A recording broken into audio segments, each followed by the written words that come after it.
Aldous Huxley has said of himself that if this were the age of heraldry, his motto and crest would bear the legend, Aún aprendo, I am still learning.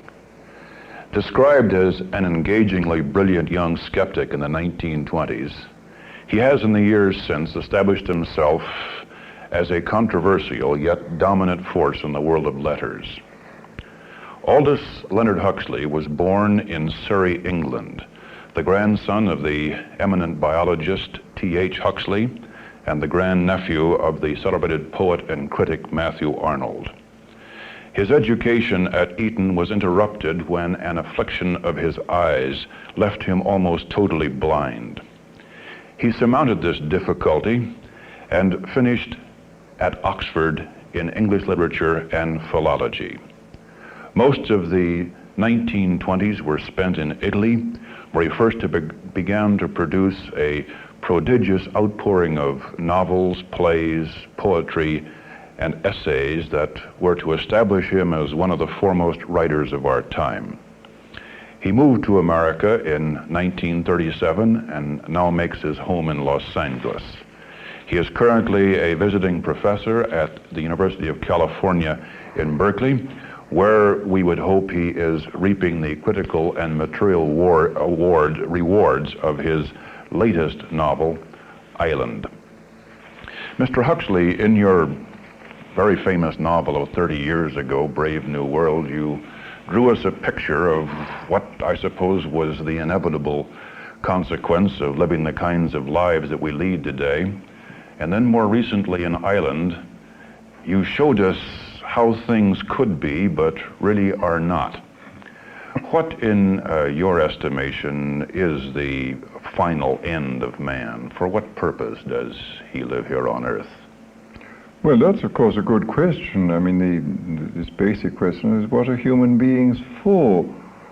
The popular at the moment, there seem to be two views on either side of the Iron Curtain.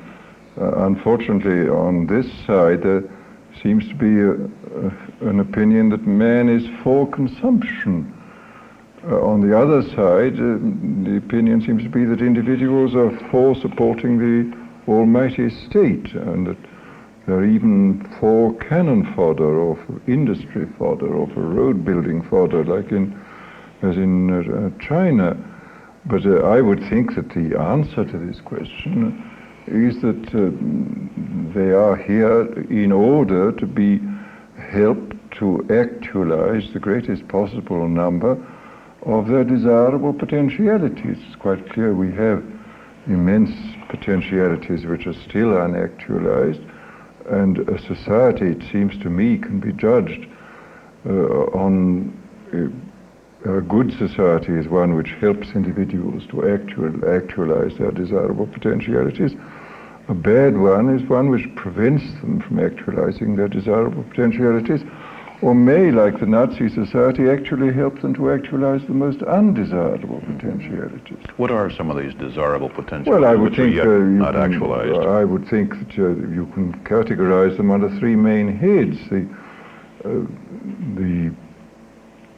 intelligence, friendliness, and creativity. I mean, these seem to be the three main heads of desirable potentiality. How are we to become more intelligent on every level, on the level not merely of concepts and symbols, but on the level of immediate experience of perception and imagination?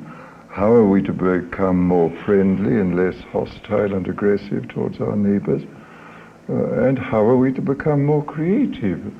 And this seems to me the whole problem of individual and social psychology.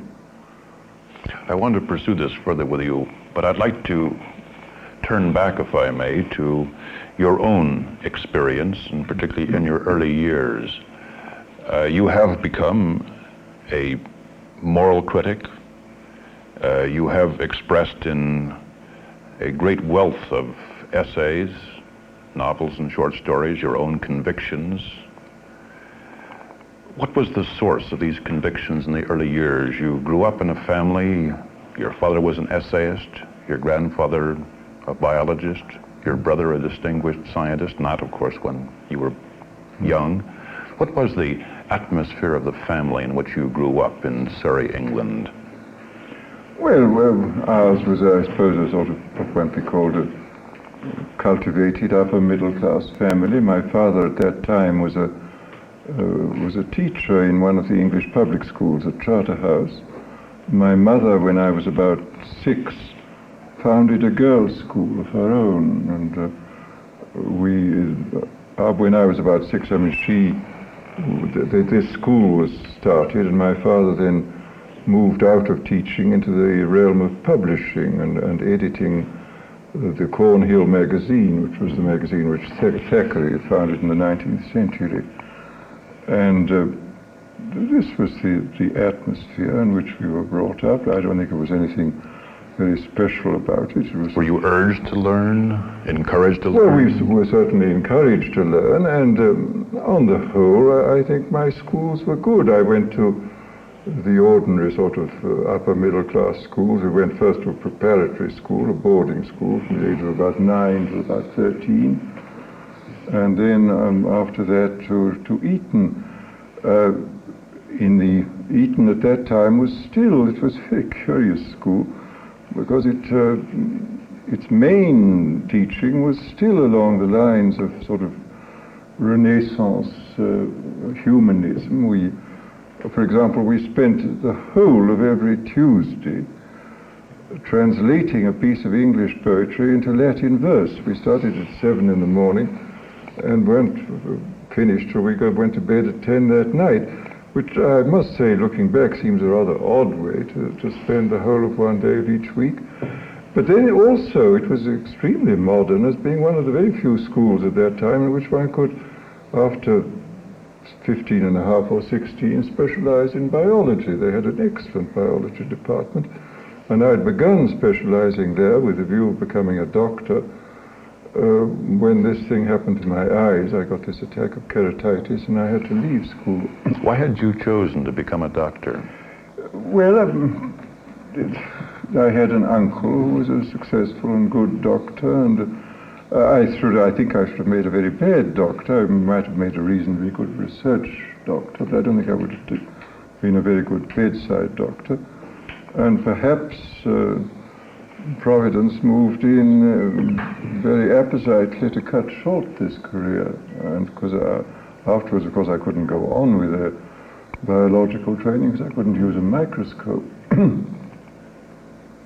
You've said that the most important single event in your life was unquestionably the onset of your eye trouble. You said that it had the effect of isolating you during the years of your adolescence and forcing you to live largely upon your own inner resources. I mean, naturally, one has to make the best of handicaps, the best one can, and this undoubtedly was a very serious handicap, but it did have its compensating advantages. I mean, it certainly turned me in on my own resources, made me think more than I would have done otherwise. It probably also preserved me from being killed during the First World War. Practically all my friends were killed. I mean, they all became second lieutenants, and about 75% of them never came back. What caused you to turn to writing then? Well, actually, I began writing when I was half blind. I actually wrote a complete novel, which I never was able to read. I learned to type without touch typing, and I wrote this novel, but then I think I lost the manuscript before I was able to look at it again. But this was when I began writing, and I was always extremely interested in it. You've never seen that novel then? No, The World. It vanished long ago, and I don't know. But this was when I began. Then I used to write verses when I was an undergraduate. My first 2 small books were books of verse. Was it at all curious that you should jump from science, and particularly medicine, to verse and to essays? Well, I suppose this was in the family. After all, my grandfather was not only an eminent zoologist, he was an extremely good writer. I mean, I think he was one of I don't want to crack up the family, but he was undoubtedly one of the best popularizers of science who's ever written. I mean, his essays are still marvelously readable. And the actual textbooks, I recommend you, if you want to read a piece of really good technical exposition, to read his book on the crayfish. I mean, you really can reconstruct a crayfish from his prose, which is and anybody who's tried to describe in detail a complex living organism knows how extraordinarily difficult it is to render in words the complexities of a natural object. And he did have this gift, and he had I think he had a remarkable gift of writing in general on philosophical and scientific subjects. So that it was in the family. Mr. Huxley, you said that you turned upon your own inner resources during those years of late adolescence and in your early 20s. What external forces were shaping your convictions? What persons most influenced these convictions? Well, during the time that after I left school, I had various tutors because I couldn't be at school. I had to learn Braille for my reading, and then I had one or two tutors, and one of them, or two of them, influenced me very much. One who was killed during the First World War, and another who is now an eminent historian, Sir George Clarke, who is the provost of Balliol College in Oxford until he retired. He tutored me for 6 months, and I learned a great deal from him. And then I was able to go on. I was able to do my reading with a powerful magnifying glass, and I went to Oxford and came under the influence of some very able men there. And in the early years in Italy, when you first began writing, when you were associated with John Middleton Murray, D.H. Lawrence, and others, I presume there was a common interest that brought I worked, together. Before going to Italy, from 1919 to 21 or so, I was doing literary journalism in London. I worked on the Athenaeum, yes. Mm-hmm. And I had to supplement my income in various other ways. I worked for the Condé Nast publications of Vogue and House and Garden, and then also the defunct Vanity Fair, which Frank Crowninshield was then editing. I was very fond of Frank Crowninshield. And then I did dramatic criticism and literary criticism in other newspapers, and even musical criticism, God help me. But it was all very good practice. And then when I was able to, we moved, my first wife and I, and our small boy moved to Italy, and there I could devote myself mainly to writing novels and essays. Were you largely alone as you wrote, or was there a good deal of activity and associations with others at this time? No, we lived a fairly social life. We lived in Florence during the spring and autumn and went to the seaside in the summer. We had very good Italian friends and a number of English friends living there too. So that I was never really alone then.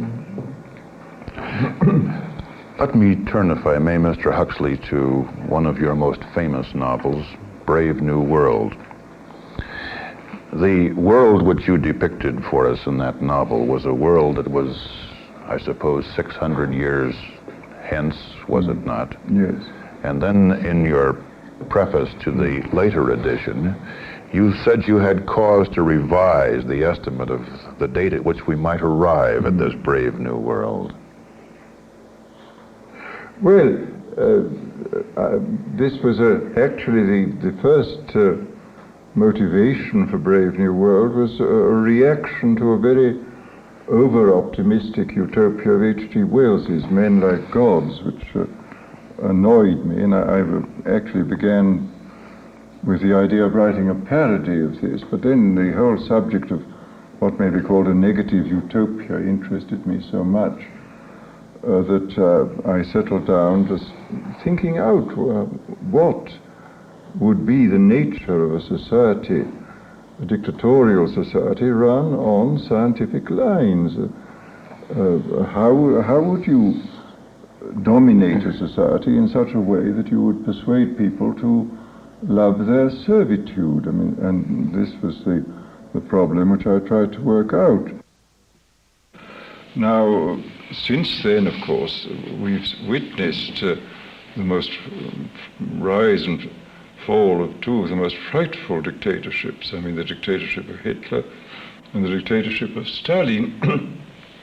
And of course, it was in response to those dictatorships that Orwell wrote his book 1984. This was written in 47, 48, as I remember. And this was a projection into the future of the immediate past of those years, the past of Hitler and the still present dictatorship of Stalin. I greatly admire 1984. I think it's a very remarkable book. But my own feeling is that the scientific dictatorships of the future will probably resemble Brave New World more than they resemble 1984. Yes. Not for humanitarian reasons, but because manipulation of the mind and the physiology is probably more efficient as a way to dominate society than firing squads and clubs and concentration camps. So that I remember writing to Orwell shortly before he died, telling him how much I admired the book, but saying that I did think that his was not the more likely outcome.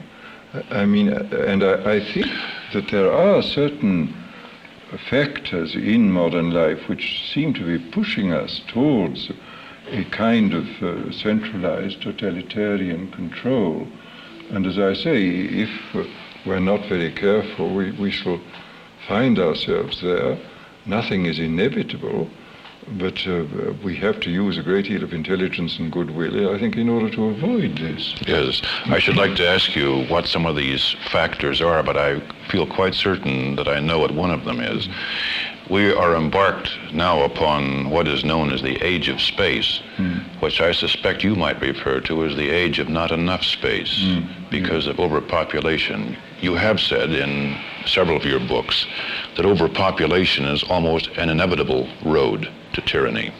It seems to me, because as numbers press more and more heavily upon resources, you get an increasing sense of frustration, and you may get an actual decline in the standard of living, which indeed, according to the figures published by the Food and Agriculture Organization, has happened already in various parts of the world, that the standard of living is actually falling. And of course, what is going to happen in regard to the population explosion, nobody has the faintest idea. I was in India last autumn, and I must say one comes back extremely depressed. I mean, the latest census returns show that the Indian population is increasing not as was supposed at the same rate as the United States, which is 1.7% per annum, but at 2.3%, and a population increasing at 2.3% per annum doubles its numbers in 32 years. So that by the 1990s, India will have 900,000 people living in it. Well, how they're going to solve this problem, I haven't any idea at all. And nor, when I talk to political figures in India, I don't think anybody has any idea in India of how they're going to deal with this. I suppose the usual thought is technology, that some way, somehow, science will find an answer. But you have argued that technology also leads inevitably to tyranny. Well, I think, as I say, nothing is inevitable, but there is a tendency naturally, because as every advance in technology requires a corresponding advance in organization. And this is almost always some kind of centralized organization, so that the individual tends more and more to find himself merely as a cog in some vast machine-like organization. So that, as I say, unless we really think out how democratic principles are to be applied within the entirely new context created by explosive population increases and very rapidly advancing technology, unless we do work out such means, I think we are going to be pushed in this direction. I don't see we have any hope. But I mean, it does require a lot more intelligence, a lot more goodwill on the part of all concerned, and a lot more foresight or preparedness to think further into the future than we're prepared to do now, than people have done in the past. I mean, why have we not thought more carefully about the future, Mr. Huxley? Do we ever think carefully about the future? I mean, I was up in the northern part of the state the other day, in the region of Mount Shasta, and talking to a forester there, and he was talking about one of the local towns, which they'd had a meeting some years ago of the Chamber of Commerce to discuss the problem of whether they should go on cutting all the trees in their area, liquidating it as they call it, or else get onto a permanent yield basis, which would mean a slightly lower immediate income. And the Chamber of Commerce voted to let the future look after itself and go on cutting to the limit. Well, now the future is here, and whole economic situation is going down the drain.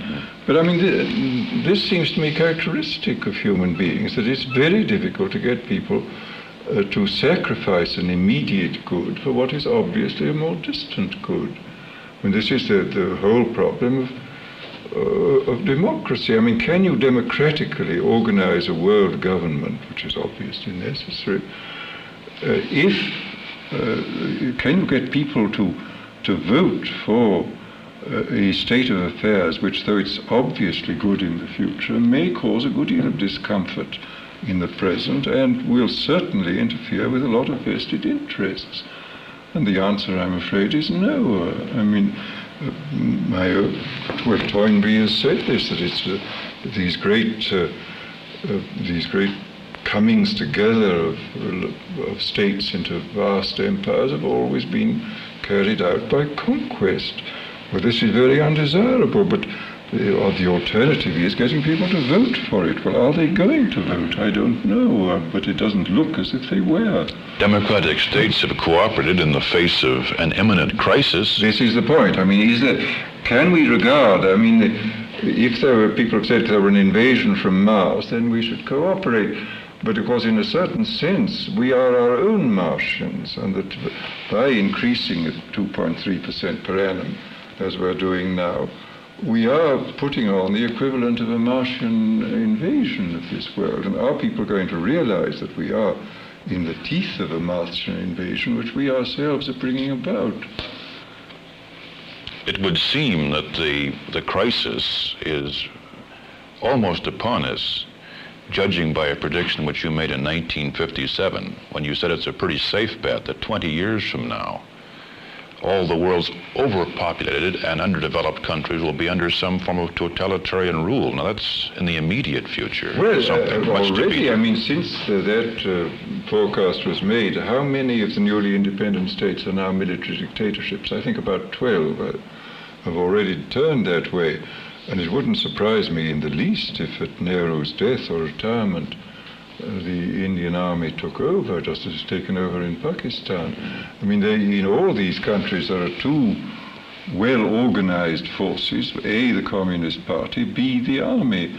And in most of these countries, the army is better organized and a good deal more powerful than the Communist Party. So that I think they will be military dictatorships rather than communist dictatorships. Well, you may get a good, excellent general, but I mean, the military dictatorship is obviously undesirable in principle.